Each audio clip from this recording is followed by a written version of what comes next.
Kokoafricatv. You're welcome to the program Issues with Christie. Today we'll discuss a lot of issues in Lasema. We'll be discussing about the expansion of Lasema operations and other visits of the House of Rep Committee and other reports on Lasema. We'll have someone today that will be discussing and be giving us an insight, and he's no other person but the head public affairs, Lasema. Sir, it's so good to have you here, sir. Thank you. So can we have your profile, please? I'm the head of the Public Affairs Unit in Lasema, and that is the engine room of the information dispersal liaison with the public when it comes to enlightenment, and also liaison with the media. We are the ears and eyes of Lasema, as Lasema is the octopus that takes care of Lagos State in its entirety. Thank you very much, sir. What's your name? My name is Nosa Okumbo.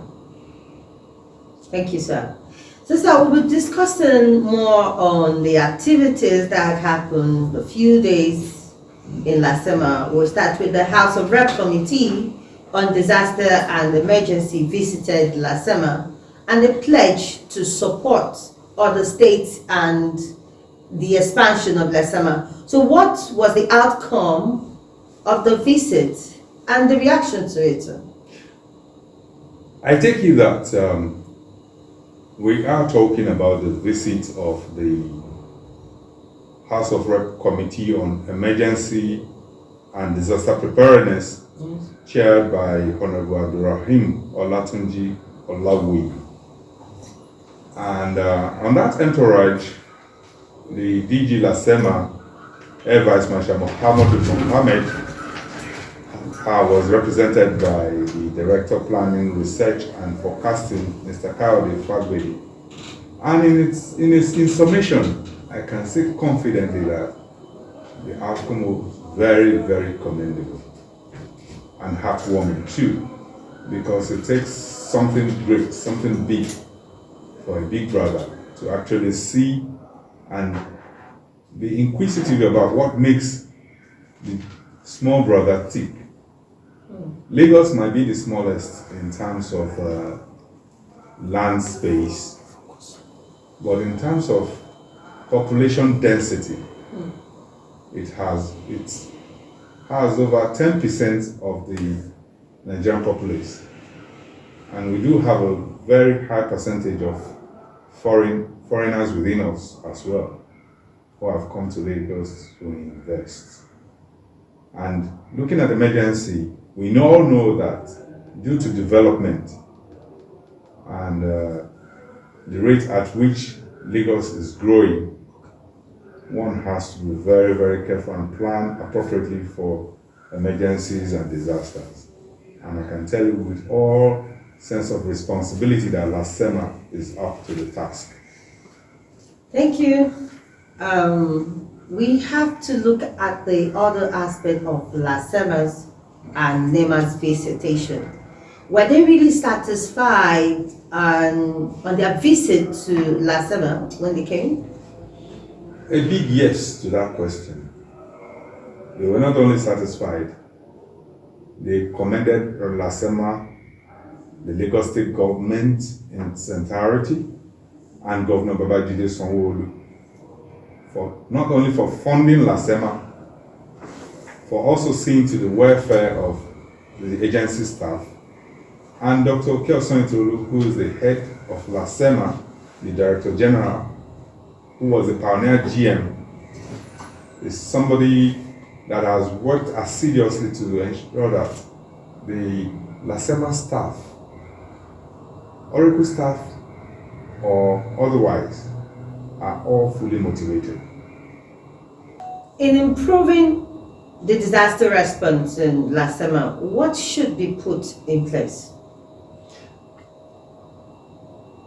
Lasema as it is, for all who knows, some would say when you are at the top, there's nowhere else to go. But you can always climb higher, you can always raise the bar a notch higher. despite the successes of Lasema, while some are saying that it appears that Lagos has become a little more prone to emergencies, we know better that the emergencies now are better curtailed and we have better record keeping. So, and the public is being enlightened on the activities of Lasema and how to take adequate precaution, personal and domestic, as well as industrial. And when you talk about expansion and being able to do better than we're doing now, one of it is trainings, retrainings, commitment, motivation, welfare, and especially creating passion. When all of these are combined, you discover, as I have discovered also, that the staff of Lasema, ad hoc and otherwise, are fully motivated and they are all passionate about what they do. This makes it very easy for Lasema's performance to increase.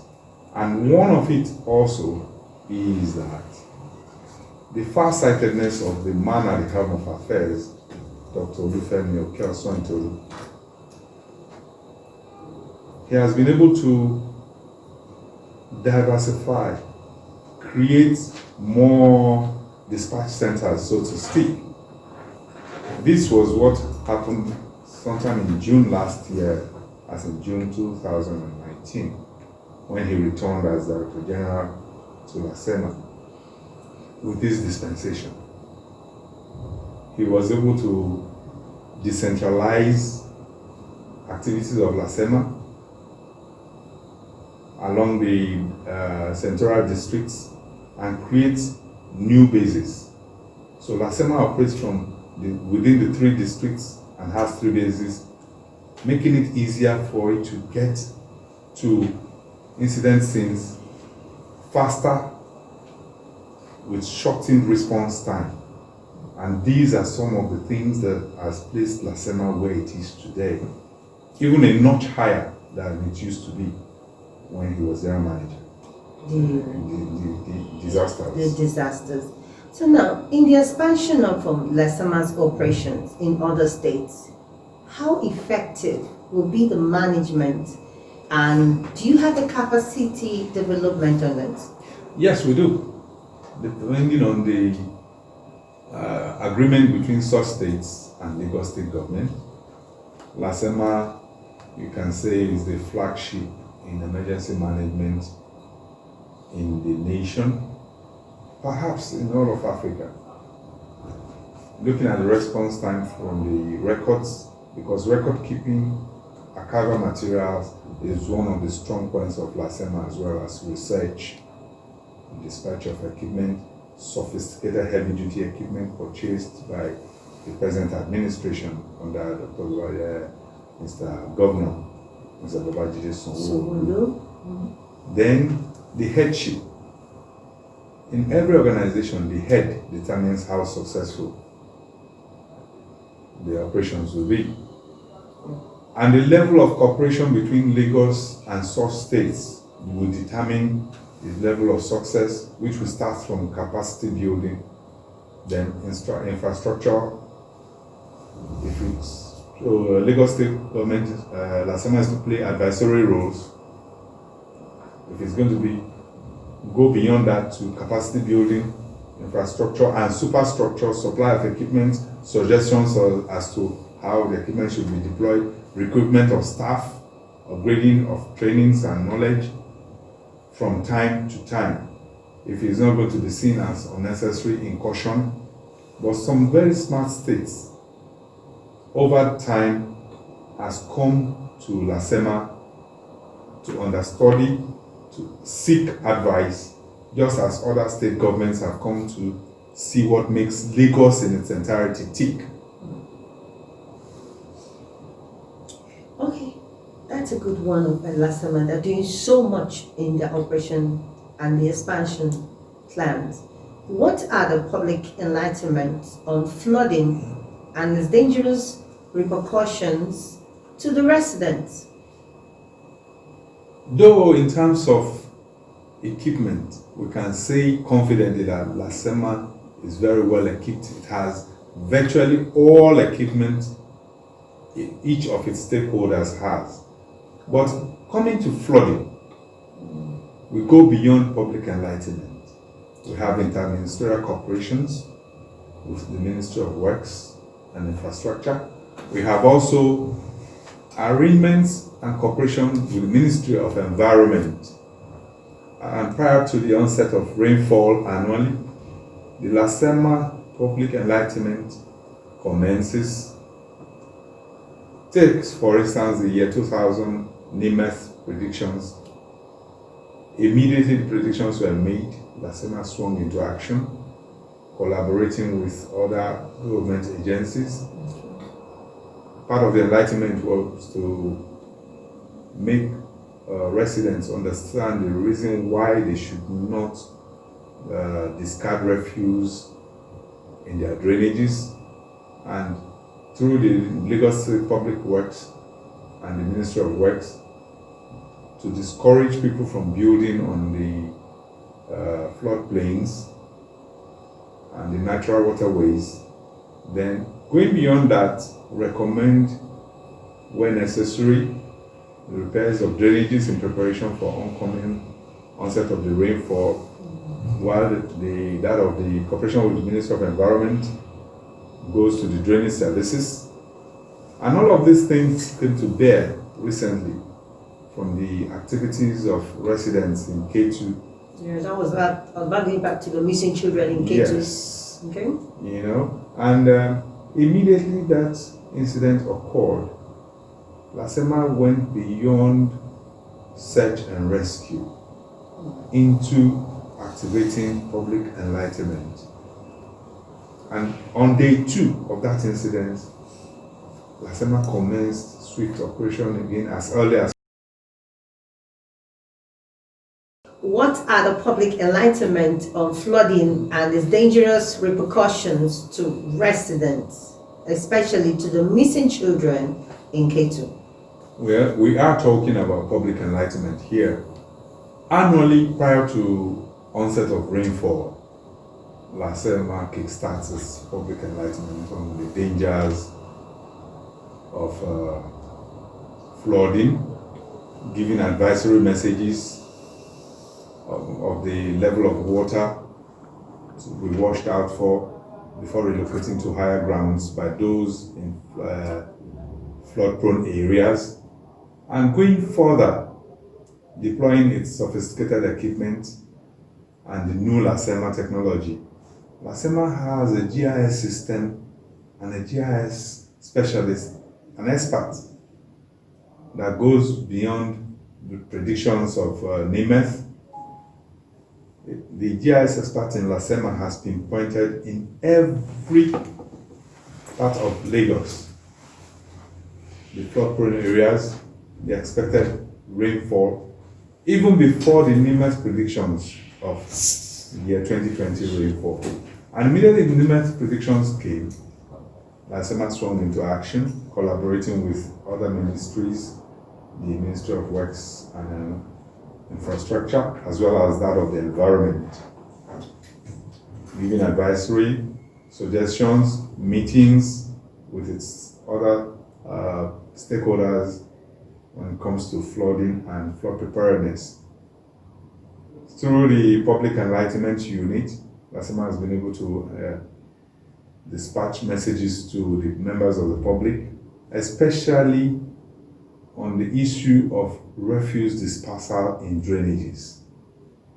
Lasema has also successfully advised members of the public when it comes to building on floodplains, blocking drainages with refuse, which is an age-long problem that Lagos State government has, so to speak, been able to partially successfully conquer. Though in some areas it is not fully conquered. That's why we had the partial flooding in K2, the recent experience where 2 children have been declared missing since 3-4 days back. And talking about the K2 experience, immediately Lasema swung into action with its stakeholders on Saturday night after that rainfall, till when the operation was suspended after midnight. On day 2 of the operation, from as early as 5 a.m. when Lasema returned to site, it was discovered that the flooding was partially caused by the refuse discarded in the canals and the open drains. And this caused Lasema to immediately commence another round of public enlightenment. Aside the house-to-house search, inquiries as to any possible information that could help trace the two missing children, as well as the fact that part of the strategy used that day. This also goes in line with Lasema's flood preparedness when it relayed messages to members of the public to be cautious, such that children of certain ages should be restrained from moving around when it rains in flood-prone areas. And it even took the campaign to schools before the COVID-19 struck, in preparedness for the rainy season this year. And such schools were pinpointed by the GIS experts of Lasema using the latest technology for emergency preparedness. So you're saying that some schools that have been pinpointed, in which areas are we looking at now? Some of them are, some of the schools that were pinpointed included that, or the one at Lekki Axis.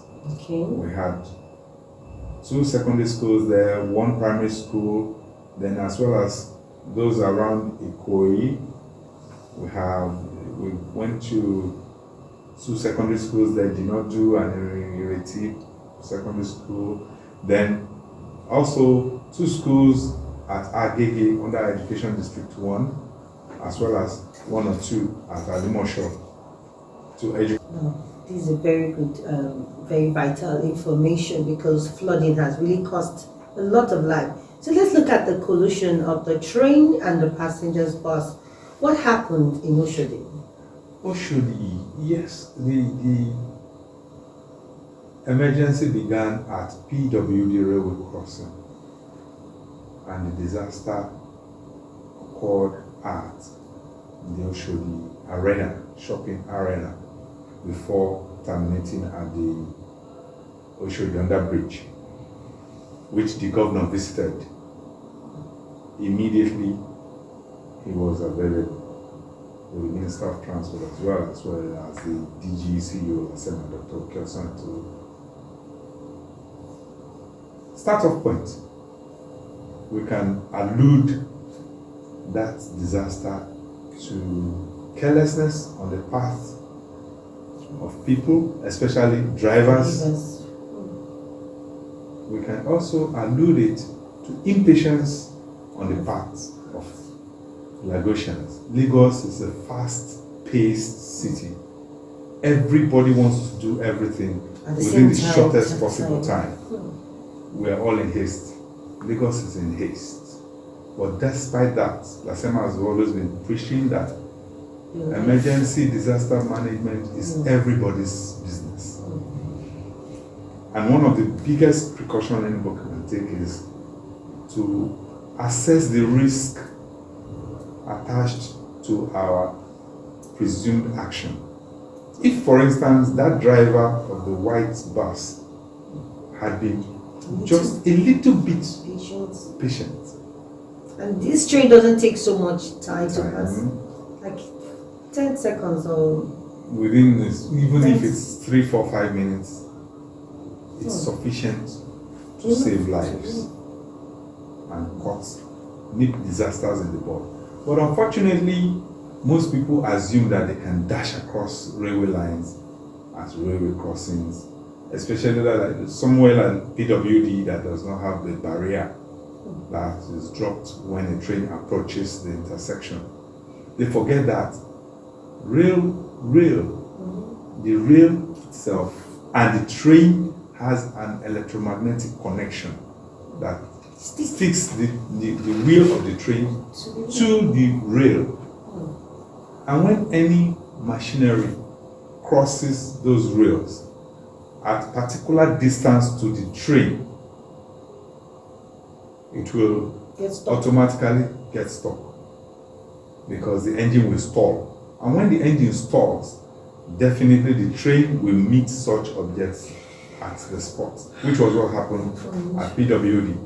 The train met the white bus, rammed into it, dragged it along for the distance, and in the process, smashed the white bus into the Highlander Jeep, in which the owner and his son fell victim of the incidents before pushing the white bus to the Oshodi under bridge, where it was eventually evacuated and recovered by Lasema. So who was a Highlander at the time the train was? Highlander was reported to be at the entrance of the Oshodi Arena shopping complex. Perhaps if the train had not collided with the white bus, it may not have touched the jeep. But because it had the white bus in front pushing it along, for instance, if we had CCTV cameras there, we would be able to get precise details of what transpired, aside what amateur journalists were able to pick up.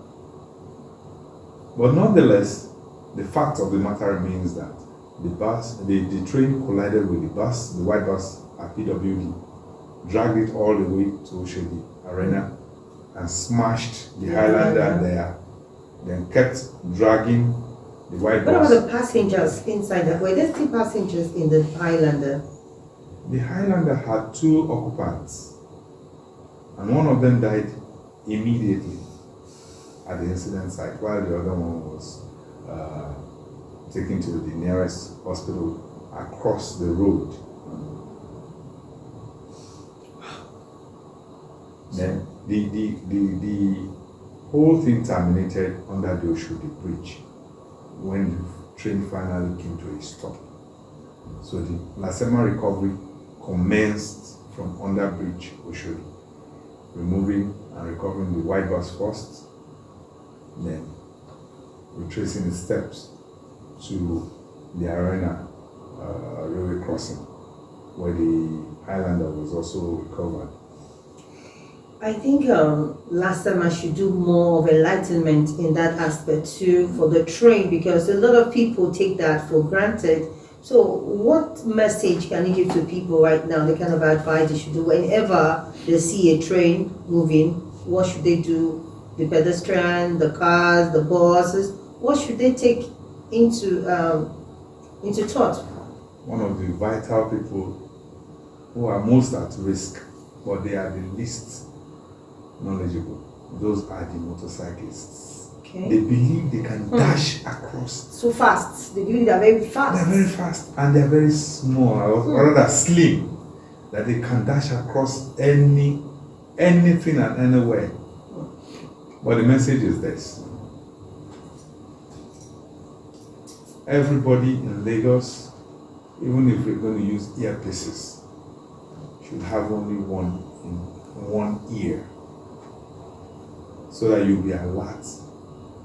You deploy your senses, your 5 or 6 senses at all times, not just your eyes, your ears as well.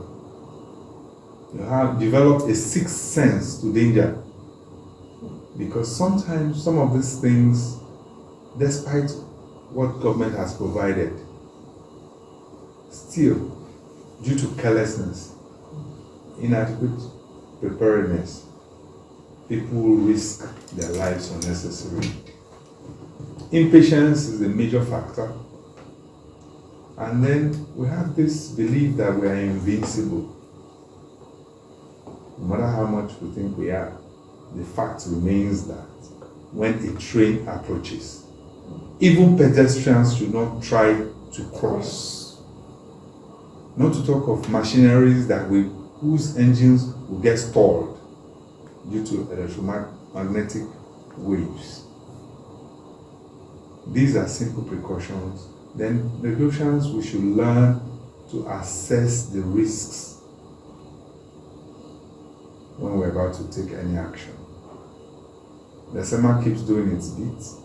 And in that same vein, in order to expand and push out additional information through additional communication channels, Lasema has just launched its WhatsApp number 07025004985 to further assist with the 767-112 emergency toll-free lines, so that people can reach out in times of Can you repeat the number again? The new number, the WhatsApp number is 07025004985. In addition to the existing toll-free numbers of 767 or 112. Well, okay, let's talk about the multiple accident that happened in Anthony in Bagada. Oh. Multiple accidents. That same yesterday, one occurred at Lekki, and that of Anthony in Bagada involved 5 vehicles, aside the heavy-duty truck that crashed into them, which was alluded to mechanical failure on the part of the truck. Looking at that multiple accident, it's sometimes one can say it's preventable, but then truck owners and drivers especially should be more careful of how they drive, avoid reckless driving, then maintenance of the truck. A lot of accidents are alluded to brake failures, which are a form of mechanical failures on the part of the heavy-duty vehicles, which sometimes are products of lack of adequate maintenance of the vehicles. Well, okay, let's look at the one that happened in Ajawu Estate. Is it the mechanic accident? Yes, a mechanic lost his life. Perhaps because he did not take adequate responsibility for his personal protection. The vehicle involved in that incident was a heavy-duty truck conveying. But the mechanic, was he working for a company, or who was he working for? He's just on his own? Because I'm trying to think about the kind of training. Was there any safety training he had, or? Such details are not available yet, as at this moment. But we know one thing for sure. The fact states that the mechanic is dead. He died almost immediately the incident occurred. Can you just describe what that must have transpired? What he was doing wrongly, or what did he really do? Can you just give us an idea? Looking at it, we come back to what Dr. Oke keeps saying, that emergency disaster management is everybody's business. We should learn, first of all, personal protection. If we take adequate personal protection, a lot of these disasters will be averted. And that begins with risk assessment. This thing I want to do, what is the risk involved? The risk attached. How do I reduce the risk to the barest minimum or take it out completely? Now, somebody is working on a truck axle. You're trying to repair truck axle, It entails removing the tire of that truck first, jacking up that axle so you can commence work on it.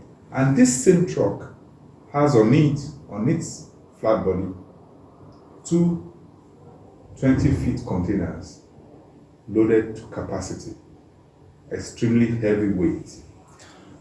He has used the hydraulic jack to jack it up, but he did not place metal hangers under the truck, such that if perhaps the axle slips off the jack, or even the hydraulic jack loses pressure, or lack of adequate knowledge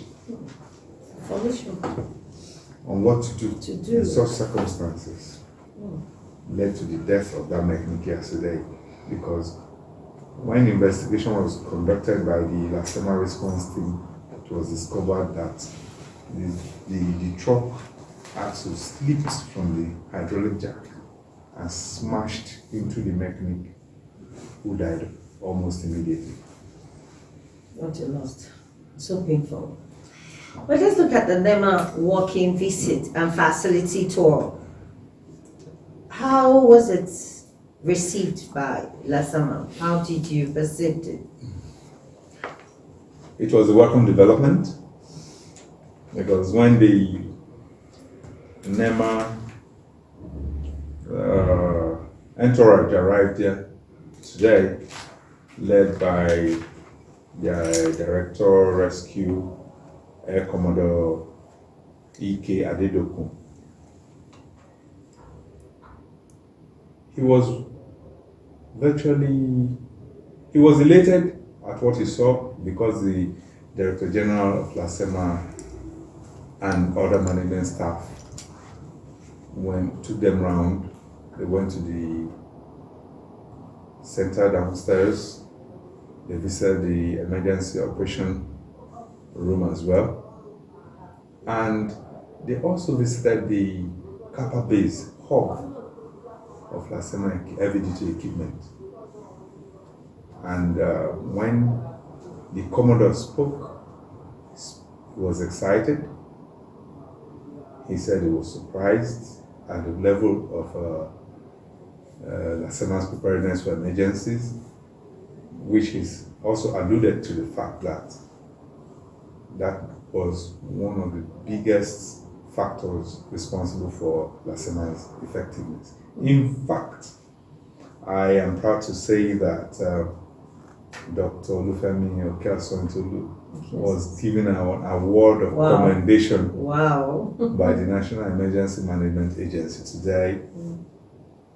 Wow. And that also goes a long way, aside recognition for the individual at the helm of Lasema's affairs. It also goes to tell the staff and also serve as a kind of motivation that everywhere outside Lagos, people are watching, and some of them are celebrating, and others are also willing to learn from the Lasema experience.